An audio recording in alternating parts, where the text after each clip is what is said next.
Le parfum Terre de France, 100% des bénéfices au service de notre pays, présente en direct des terrasses. Ici Sud Radio. Les Français parlent au français. Les carottes sont cuites. Les carottes sont cuites. Sud Radio Berckhoff dans tous ses états. Arthur Delaborde. Et de retour ici à Bordeaux, place de la Victoire, au Bodegone précisément, qui nous accueille sur sa terrasse. Nous sommes avec Olivier Lombardi, administrateur général de l'Opéra National de Bordeaux. Merci. Bonjour, à vous d'être avec nous sur Sud Radio. Jour important aujourd'hui sur le plan culturel, retour, en tout cas début d'une amorce de retour à la normale. Est-ce que vous êtes soulagé ? Soulagé, on est plus que soulagé, c'est un début de renaissance. Je pense que tout le monde vit ce moment comme un moment de délivrance, un moment où on sort de son confinement. Alors c'est sûr qu'on n'est pas encore en totale liberté, mais déjà pouvoir prendre son café sur la terrasse ce matin, c'était quasiment impossible à résister. Voir un musée, j'ai visité le musée ce matin avec monsieur le maire, et puis savoir qu'on va retrouver notre public, voilà, vous retrouver sur la terrasse, c'est déjà un bonheur. Quelle est la perspective pour vous? Ouverture, spectacle, qu'est-ce qui peut se passer pour l'Opéra de Bordeaux dans les semaines à venir? Nous, tout l'enjeu de cette année, ça a été de maintenir notre niveau artistique, notre niveau physique. On a 180 artistes qui sont des sportifs de haut niveau, et donc pour être prêt au moment X, au moment M, c'est-à-dire maintenant, il a fallu continuer à jouer, continuer à s'entraîner. Évidemment, sans public, c'est pas pareil, parce que le track, le public, ça fait partie de la représentation, mais on est prêt, et on va quand même d'ici mi-juillet représenter 33 représentations, donc c'est quand même une belle performance de l'Opéra de Bordeaux de remettre en route 33 représentations, un Carmen dans sa version intégrale, un magnifique Carmen qui va démarrer à partir du 30 mai. Et au niveau du public, vous avez, on l'imagine, des jauges à respecter précisément?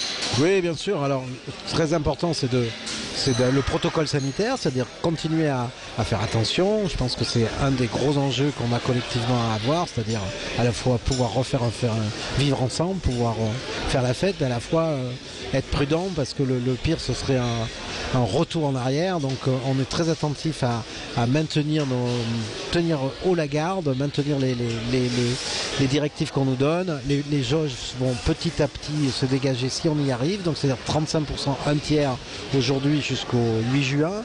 À partir du 9 juin, les 2 tiers, et à partir du 30 juillet, une jauge pleine. Si tous les chiffres, si tout ce calendrier est confirmé par le gouvernement. Donc c'est là-dessus qu'on table. On imagine en plus à l'opéra, avec l'entracte et tout ça, le respect des gestes de barrière, il faut être vigilant, ça demande de l'organisation. Alors justement, à propos d'entracte, il n'y en aura pas, vous voyez. Donc, voilà. on a réussi à régler le problème pour éviter justement les mouvements. On a supprimé l'entracte. On a par exemple aussi, alors vous voyez, on transforme quelquefois les inconvénients en chance, puisque vous savez qu'on a le couvre-feu qui s'arrête à 21h jusqu'au 8 juin, donc ça ne nous permet pas de faire en semaine, de proposer aux spectateurs une version de 2h45 de Carmen. Oui. Donc on en a profité pour en faire un best-of, pour faire 2 représentations un peu spéciales, un best-of, l'essentiel de Carmen en 1 heure.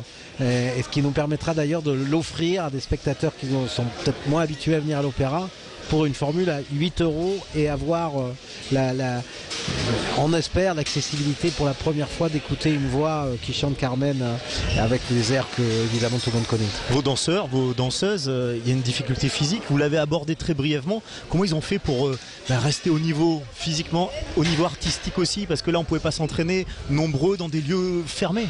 Mais bien sûr, c'était absolument tout l'enjeu. On ne voudrait pas se retrouver dans la situation du PSG, vous voyez, de ramer, hein. Donc j'espère qu'on reste en tête, hein. Il faut rester en tête. Il a fallu être extrêmement attentif. On a maintenu tout le calendrier comme si on avait eu un public. On a même maintenu le ballet de Noël 18 fois sans public, ce qui a été très difficile, parce que psychologiquement c'est très dur pour un artiste, c'est très dur d'ailleurs pour tout le monde, mais c'est aussi c'est particulièrement difficile pour un artiste de jouer devant une salle vide, parce que c'est son moteur, c'est son essence, c'est ce qui le pousse à aller plus loin. Alors j'espère qu'on verra dès le 12 juin, dès le juillet, que notre ballet est au top. Je peux vous assurer qu'il est au top. Et vous êtes optimiste sur le retour du public progressif au cours des mois qui viennent? Oh, nous, notre métier, c'est d'être optimiste. Alors, donc, malgré les vagues de difficultés qu'on a dû rencontrer depuis des mois, on est optimiste parce que il y a une raison pour être optimiste, c'est que vivre, c'est vivre ensemble, c'est aller au spectacle, c'est se connaître, c'est partager un événement. Vous voyez, votre reportage précédent, la finale de Coupe d'Europe Toulouse-La Rochelle, c'est mieux de la partager ensemble à une terrasse plutôt que de la regarder tout seul à la télé. Ça n'a rien à voir. Donc on est forcément optimiste parce que rien ne remplacera jamais l'émotion collective d'un spectacle vivant, d'une scène, d'une voix, d'un instrument que vous entendez en direct, en live, devant vous, et que vous partagez collectivement avec un public que vous ne connaissez pas forcément d'ailleurs. C'est cette émotion collective, c'est ce vivre ensemble, c'est pour ça qu'on vit ensemble, c'est pour ça qu'on fait société. Donc c'est extrêmement important. Et concrètement, vous allez où en terrasse à midi? On a eu la petite indiscrétion avec Pierre Urmic, il est parti là-bas au Plana, c'est de l'autre côté de la place de la Victoire pour manger. Vous, ça y est, vous lâchez les chevaux dès ce midi ou pas? Alors moi Marc Minkowski m'invite dès le premier jour au Clémenceau qui est juste à côté de l'auditorium. Donc, bien. Donc, vous allez bien manger. Voilà, je suis en retard, mais vous voyez, à cause de vous, je préfère quand même venir vous voir. Mais je fonce au Clémenceau après. Merci. Eh bien écoutez, merci beaucoup. Peut-être un dernier mot sur comment vous travaillez déjà à la programmation pour les mois qui viennent. Vous nous parliez de Carmen. Est-ce que c'est facile de prévoir déjà les spectacles que vous allez mettre en place progressivement? Comment se prépare cette reprise finalement? Alors effectivement, nous on la prépare depuis tout le temps. Alors au niveau de préparation, à l'Opéra, on est des habitués de l'anticipation, donc je dirais que notre programmation de l'année prochaine est déjà largement prête. Elle va d'ailleurs 2022, 21-22 jusqu'à fin 22, même déjà on travaille même sur 23. La difficulté, ça a été d'adapter cette programmation en fonction des événements et en fonction des reports. C'est-à-dire qu'on avait un certain nombre de spectacles qui ont été annulés et qu'on souhaite absolument présenter au public parce que c'était des spectacles dont on pense qu'ils sont absolument extraordinaires.